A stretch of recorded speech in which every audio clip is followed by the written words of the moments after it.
right, so I saw another movie that was...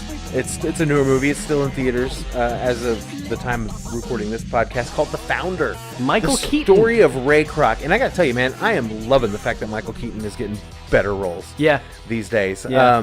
But, we don't have to spend a whole lot of time on this. Because again, I haven't seen it.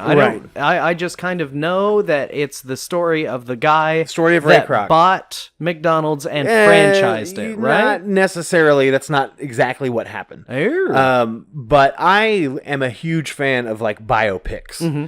I'm a huge fan of dramas about real people and what they did, that went to go do great things. And, basically the story in The Founder is, Ray Kroc's kind of a down on his luck milkshake mixer salesman. Okay. And you get some backstory later on in the film from his wife that, he's always constantly dumping money into these dumb investments that never really seem to pan out. And, he's just like, just let me win just once. Mm-hmm. Just let me win. And he's trying to sell these milkshake mixers, and he calls to check his messages, and his secretary tells him that, this hamburger stand bought 6 of his milkshake mixers, which they each mixer does like 5 milkshakes at a time. Wow. And so he's like, what? And he calls him, and he's like, I think there was a problem with your order, because he was like, there's no way that can be right. There's no way they could need 6.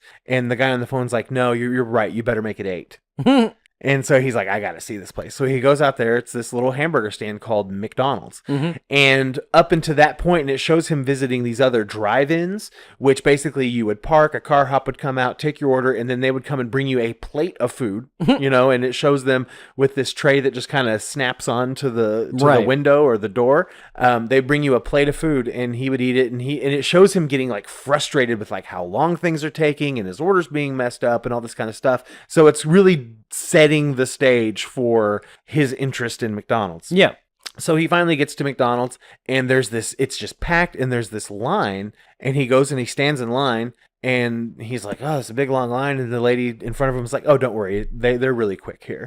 And so he goes and he orders a hamburger and a French fries and a soft drink. And like immediately almost they hand him the food. And he's like, wait, I just ordered. This can't be mine. They're like, no, it's yours. And he's like, what? And he's like, well, where's the plate? And they're like, no, it's all wrapped. You just throw it away when you're done. So he's like, what? So he meets the owner, and they give him a tour of the kitchen. And it's just all the pinnacle of efficiency for the time. Yeah. Okay. And, showing him, he's like, every sandwich gets 2 pickles. They get a pinch of onions. They get like this much ketchup and mustard. And, and it's just like a choreographed dance. And it even shows like a flashback of them like tracing out in chalk on a tennis court the layout of the kitchen and practicing with their staff on how to move and reworking the layout to where it's the most efficient. The one McDonald brother that comes up with all this stuff is actually played by Nick Offerman. Really? From Parks and Rec. Yeah. Ron Swanson. So right there, I was like, oh, that's awesome. I love that guy. But basically, Ray Kroc is like, hey, guys, we got to franchise this out. He's like, I've never seen anything like this. This is insane.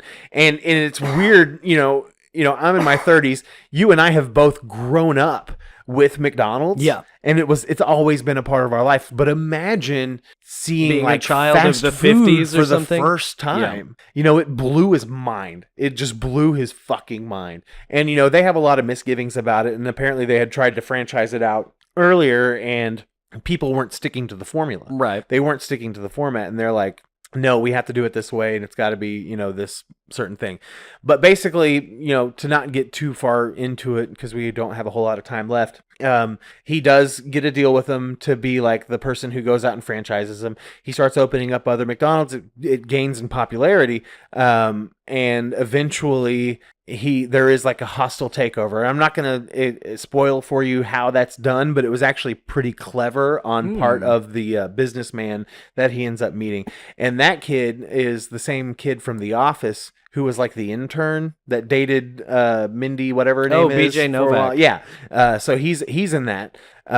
And really, man, it's such a good movie. It's one of those movies I would totally watch again. Yeah. You know, and I love biopics like that. Like, I liked both Steve Jobs movies, even the one with Ashton Kutcher. Really? You know, I did. I haven't watched either one of those. They're both really good. It's, you know, in my opinion, they are. Watch both of them, and then you can kind of make your decision on, you know, what kind of person you think Steve Jobs is. Right. But it's just one of those things, man. You know, go see it if you haven't already. You know, McDonald's is such a staple in our culture. Mm-hmm. You know, and I don't even eat McDonald's a lot anymore. And there was a point in my life where I was just like, I'm not going to eat McDonald's ever again. Of course, I've gone back on that. Right. And every once in a while I'll go in there, and I actually did go in there the next day after I'd watched the movie. So I might go get a Shamrock Shake on my way home. there you go. But anyway, go see The Founder if you haven't seen it yet. If it's still playing. If it's still playing, or you could just watch it online like I did, because there was a DVD screener out of it, and I was just like, I'm going to put this on because it's something I wanted to see. Yeah. And, you know, ended up staying up the whole night watching it, because a lot of times I'll put stuff on when I go to bed and, you know, don't worry about falling asleep. But it was engaging, it was compelling, and it kept my interest, you know? So those kind of stories really interest me about, you know, you know, people achieving great things and greatness, because he really did. I mean, McDonald's is worldwide. It's global. Whether you like their food or not, you can't deny the impact that they've had on our society. Without question. Yeah. So let's move on.